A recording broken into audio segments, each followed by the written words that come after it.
अस्सलाम वालेकुम। West Indies के अगेंस्ट तीसरे ओडीआई मैच में पाकिस्तान की प्लेइंग 11 पर मैं इस वीडियो में बात करूंगा। देखिए, इस बैटिंग लाइनअप में एक बैट्समैन जिसके बारे में ओडीआई सीरीज से पहले ये कहा गया कि ये तो ओडीआई बैट्समैन है ही नहीं, ये तो टी20 का बैट्समैन है, इसको ओडीआई में रशिंग किया गया है। वही बैट्समैन इस ओडीआई सीरीज में पाकिस्तान के लिए असल मानों में इफेक्टिवली कामयाब हुआ है और वो है हसन नवाज। पहला मैच उन्होंने फिनिश किया, दूसरे मैच में भी पाकिस्तान को कंबैटिव स्कोर तक पहुंचाया।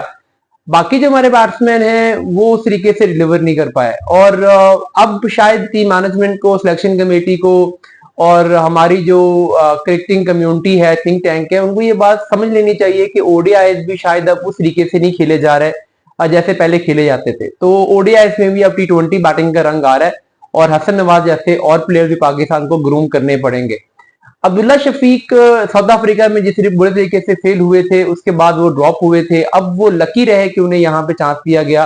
फखर जमान अगर होते तो वो प्लेइंग 11 का पार्ट होते। फखर जमान इंजर्ड हुए, उनको लिया गया, बैकअप की ओपनिंग बैट्समैन भी नहीं लिया गया।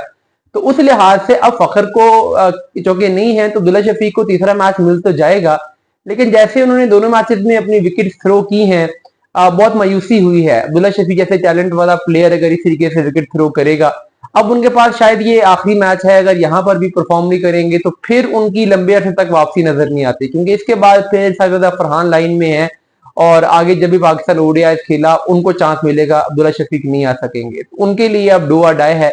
बाबर रिजवान के लिए भी शायद डू और डाई है, क्योंकि अब तक दोनों मैचेस में कोई इंपैक्ट वो क्रिएट नहीं कर सके। पहले मैच में कुछ रन किए, बहुत स्लो किए, दूसरे मैच में रन भी नहीं किए। रिजवान ने तो दूसरे मैच में बहुत गेंदें जाया की। तो अब अगर तीसरे मैच में भी ये दोनों स्कोर नहीं कर पाते तो फिर इन दोनों को भी देखना होगा कि आखिर इनकी टीम में यूटिलिटी क्या है, आखिर इनको क्यों खिलाया जाए। बड़े नाम हैं, माजी में बहुत अच्छा परफॉर्म करते रहे, लेकिन बहरहाल अल्टीमेटली टीम में वही रहता है जो टीम के लिए डिलीवर करता है। जितना भी बड़े बड़े बड़े नाम टीमों में आए और गए, अब इंडिया में विराट कोहली और रोहित शर्मा को नहीं लिया जा रहा ओडीआई, हालांकि वो खेलना चाहते हैं, बट उनको ये मैचिंग की जा रही है कि भाई इनफ इज इनफ, ओडीआई से चले जाओ। तो यही अब सिचुएशन बाबर रिजवान की है। परफॉर्म नहीं करेंगे तो शायद कल के मैच के बाद आगे टीम में जगह बचा नहीं पाएंगे।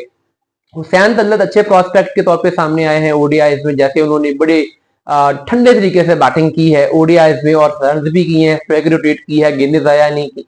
ऐसे ही हमें बैट्समैन की जरूरत है। एक चीज ये हो सकती है कि पाकिस्तान 4 बॉलर्स के साथ पिछले मैच में गया, उसका पाकिस्तान ने खमियाजा भुगता। तो एक बैट्समैन कम करके अगर पाकिस्तान एक बॉलर ऐड करता है, लेकिन फिर बात वही है कि बैटिंग भी फेल हो रही है। सलमान अली आगा को बाहर बिठा के अगर एक 5वां बॉलर पाकिस्तान ऐड कर ले तो पाकिस्तान के लिए फिर बैटिंग डेप्थ के मसाइल हैं। अगर आपके बैट्समैन स्कोर कर रहे हो तो फिर मैनेजमेंट कॉन्फिडेंट होकर ऐसा डिसीजन कर सकती है कि 5 बॉलर्स के साथ जाएं, लेकिन मेरा नहीं ख्याल कि अभी पाकिस्तानी बैटिंग जैसे फेल हुई है तो पाकिस्तान की टीम मैनेजमेंट ये कोई इस तरह का रिस्क लेगी। सुफियान मुकीम के बारे में बहुत से लोग कह रहे थे कि उन्हें होना चाहिए था। एक चीज समझने की जरूरत है, बॉलर ग्रेजुअली डेवलप होते हैं। सुफियान मुकीम का अभी जो पहले वनडे मैच में लगा है वो ये है कि ओडीआई के लिए शायद अभी वो तैयार नहीं है। टी20 की बॉलिंग बहुत अच्छी कर रहे हैं, बट ओडीआई के लिए जिस तरह की फ्लाइट की जरूरत है, जिस तरह की लेंथ की जरूरत है, वो उनकी मिसिंग थी। दूसरी तरफ नवाज बहुत आउटस्टैंडिंग बॉलिंग कर रहे हैं एज अ बॉलर। इब्रार ने भी बड़ा अच्छा स्पेल किया। तो मेरे ख्याल में अभी सुफियान मुकीम को थोड़ा सा इंतजार करना पड़ेगा ओडीआई के लिए। टी20 में उनको खिलाएं, टी20 के वो बड़े इफेक्टिव बॉलर हैं। ओडीआई में सुफियान अपने आप को ग्रो करेंगे, थोड़ा सा अपनी लेंथ, अपनी स्पीड और इन चीजों को बेहतर करेंगे तो आगे जाके वो बड़ा एसेट है। मैं सुफियान मुकीम को बहुत हाई रेट करता हूँ पाकिस्तान के फ्यूचर के लिए। फास्ट बॉलिंग में हसन अली ने तो अच्छी बॉलिंग की थी। शाहीन अफरीदी फेल हुए हैं सेकंड मैच में और ओवरऑल शाहीन अफरीदी की परफॉर्मेंस ऐसी चल रही है, ऐसे ऊपर नीचे, जैसे एक वो हमारे हार्ट बीट के कर्व होते हैं ना, बहुत ऊपर जा रहे हैं फिर नीचे जा रहे हैं, तो उनमें हाइज और लोज दोनों आ रहे हैं। कई दफा जाते 8-5 में रिटेल ले जाते हैं, कई दफा बहुत रन खा जाते हैं।